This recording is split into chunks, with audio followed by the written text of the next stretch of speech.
নমস্কার বন্ধুরা, আমি মৌমিতা। আমার নতুন একটি ব্লগে সবাইকে স্বাগত। কয়েকদিন যাবৎ মনটা ভীষণ খারাপ। একদমই ভিডিও করতে ইচ্ছে করছিল না, কোনো রকম ব্লগ বানাতে একদমই ইচ্ছে নেই।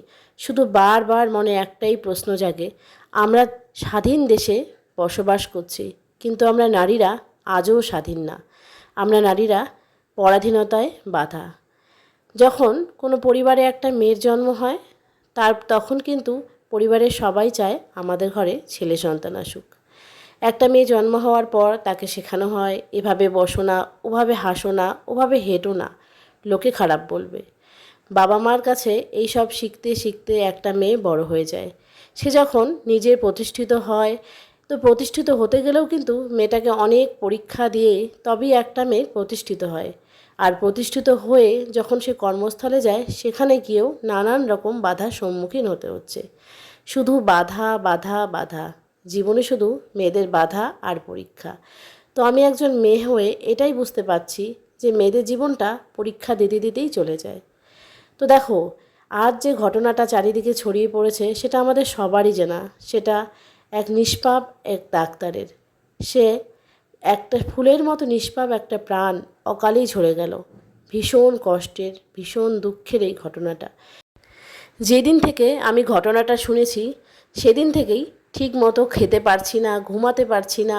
শুধু একটাই মনে বারবার প্রশ্ন, মানুষ কি এত খারাপ হতে পারে? এত নির্মম হতে পারে মানুষ?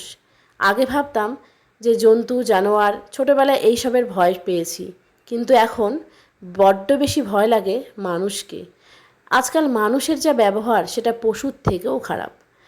তো এই কথাগুলো না না বলে থাকতে পারলাম না। কিছু কিছু কথা মনের ভিতরে এত কষ্ট, এত বেদনাদায়ক হয়ে যায় যে শুধু না বলে পারা যায় না। তো এই কয়েকদিন যাবৎ না ঘুমাতে পারছি, না খেতে পাচ্ছি, না কোনো কাজ করতে পারছি। শুধু ভাবছি কখন সামনাসামনি সমস্ত কিছু পরিষ্কার হয়ে যাবে, কখন প্রমাণ হাতের কাছে এসে পৌঁছাবে। উপযুক্ত শাস্তি আমরা চাই। তো আজকের এই ব্লগটা যেটা আমি তোমাদের সাথে শেয়ার করছি, সেটা আমার 14ই আগস্ট বা 13ই আগস্টের হতে পারে, আমার সেটাও ঠিকঠাক মনে নেই। তো এই ব্লগটা আমি করে রেখেছিলাম, তো সেটাই তোমাদের সাথে শেয়ার করছি। তো দেখো, আমি সেদিন সকাল সকাল মানে টিফিন বানিয়েছিলাম ব্রেকফাস্টে, আর ছোটোর জন্য বানিয়েছিলাম এগ রোল, আর সকালের চা, তার সাথে পাতলা রুটি। তো এটাই ছিল সেদিন আমাদের সকালের ব্রেকফাস্ট। তো সকালের ব্রেকফাস্টটা বানানোর পর আমি ছোটোর জন্য স্কুলে টিফিনে দিয়েছি ওই এগ রোলটা, যেটা বানালাম আর কি। তো সিম্পল ব্রেকফাস্ট আমাদের রেডি। তো বাবানও এখন রেডি হয়ে গেছে স্কুলে যাবে বলে। তো বাবান স্কুলে যাচ্ছে, আর এই দেখো বাইরে রোদ জন্য ওকে টুপি, চশমা, ওয়াটার বোতল সব কিছু দিয়ে দিয়েছি। বাবান এখন স্কুলে যাচ্ছে। আর সকালবেলা ও যখন স্কুলে যায় তখন ওর বাবার ডিউটি থাকে ওকে নিয়ে যাওয়া। তো তারপর এসে খাওয়া দাওয়া করে ওর বাবা আবার কলেজে বেরিয়ে যাবে। তো ছোটু এখন টাটা দিয়ে বেরিয়ে পড়ল।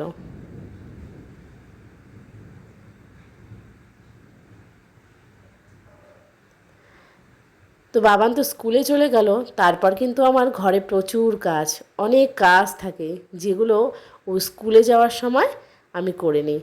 এইদিকে দেখো ওর স্টাডি টেবিলটা গুছিয়ে নিয়েছি। ওকে আবার খুব বুঝে শুনে ওর বই দিতে হয়, কোনোটা এপাশ ওপাশ হলে সেটা চলবে না। তো তারপর এদিকে আমার ছোট বেডটা গুছিয়ে নিয়েছি, আর বেডের উপরে এই 3টে যে শাড়ি, এগুলো আলমারিতে রাখবো, তো রাখতে হবে। তো দেখো, আমার ছেলের স্কুলে প্রোগ্রাম হয়েছিল, তো তখন এই শাড়িগুলো বের করেছিলাম কোনটা পরবো তাই ভেবে। তো এই যে শাড়িটা আমি পরেছিলাম সেটাতে অনেকেই কমেন্ট করেছিল খুব ভালো শাড়ি, তো অনেকে আমাকে মেসেজও করেছে। তো আমি বলছি, এই যে শাড়িটা তোমরা দেখতে পাচ্ছ, এটা কিন্তু 16 বছর আগের শাড়ি। কত সুন্দর আর কত নতুন এখনও আছে। তো দেখো, স্নান করে রেডি হয়েছি ছেলেকে স্কুলে আনতে যাব বলে। তো তোমাদেরকে তো বললামই ভিডিওটা কিন্তু আগের ভিডিও।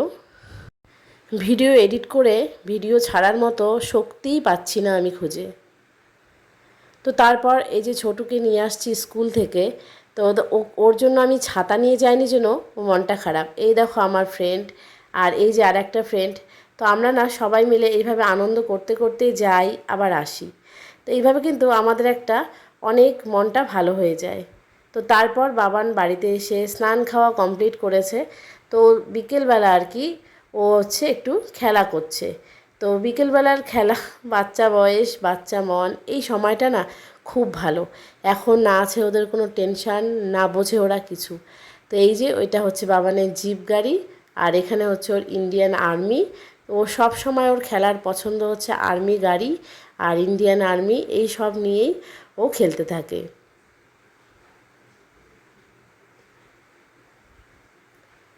এরপর সন্ধ্যাবেলা আমি বাবানকে নিয়ে গিয়েছিলাম একটু বাজারে, দোকানে একটু কেনাকাটা করতেই বেরিয়েছিলাম। তো তখনও পর্যন্ত কিন্তু পরিবেশটা এমনি চারিদিকে থমথমে ছিল, কিন্তু আমি একটু দরকারে বেরিয়েছিলাম। তো দেখো দোকানে কত রাখি, আর দুদিন পর রাখি পূর্ণিমা। তো ভাই বোনদের একটা খুব আনন্দের একটা উৎসব হচ্ছে আমাদের ভাইফোঁটা আর রাখি পূর্ণিমা। এই দুটো উৎসব কিন্তু ভাই বোনের শ্রেষ্ঠ উৎসব, তাই না? ভাইরা, বোনরা ভাইয়ের হাতে রাখি পরিয়ে দেয়, আর ভাইরাও বোনদেরকে নতুন নতুন গিফট দেয়।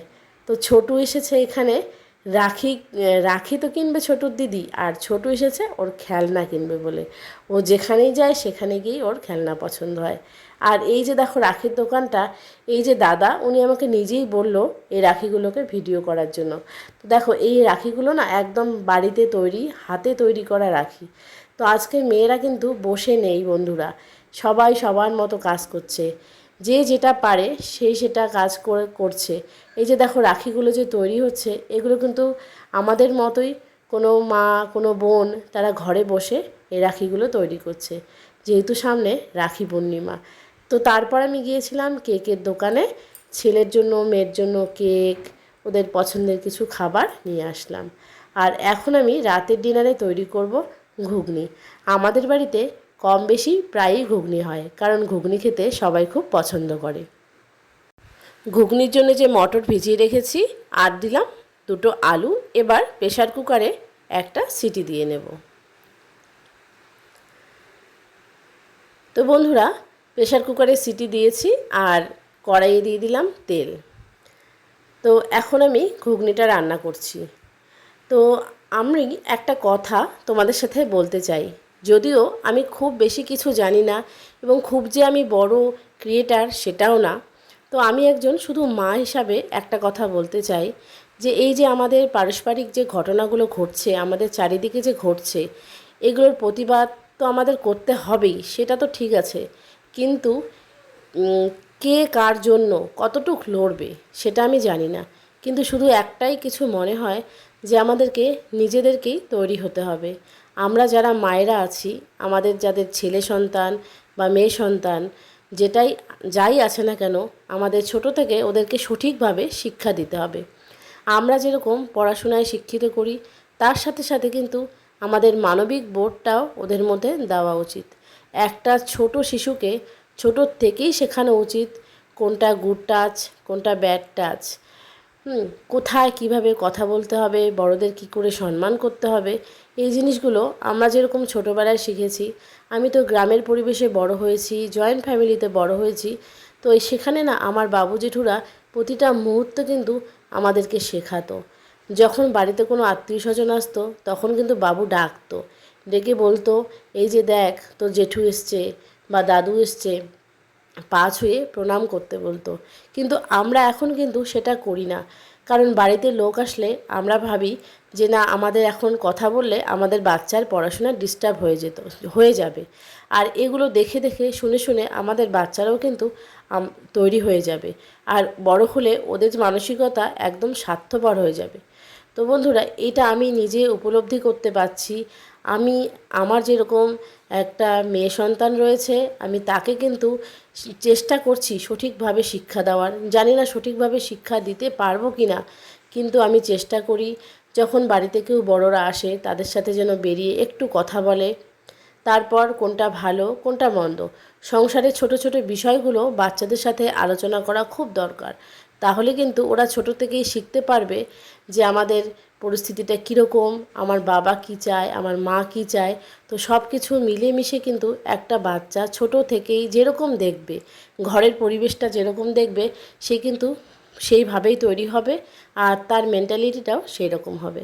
তো তো বন্ধুরা, আমি জানি না এই কথাগুলো বললে আমি আসলেও ঠিক করলাম না ভুল করলাম।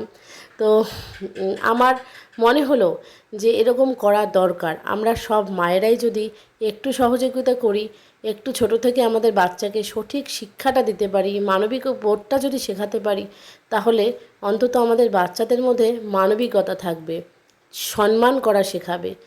হ্যাঁ, যে অপরিচিত কাউকে দেখলে তাকে অন্তত দিদি বা দাদা বা বড়োদেরকে তাদের যতটুকু সম্মান দেওয়ার সেই জায়গাটা যেন তারা দিতে পারে।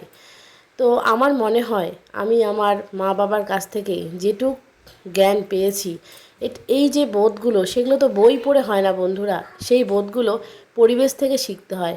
তো আমি যে পরিবেশ থেকে বড় হয়েছি, সত্যি সেই পরিবেশ থেকে আমি এইসব শিখেছি।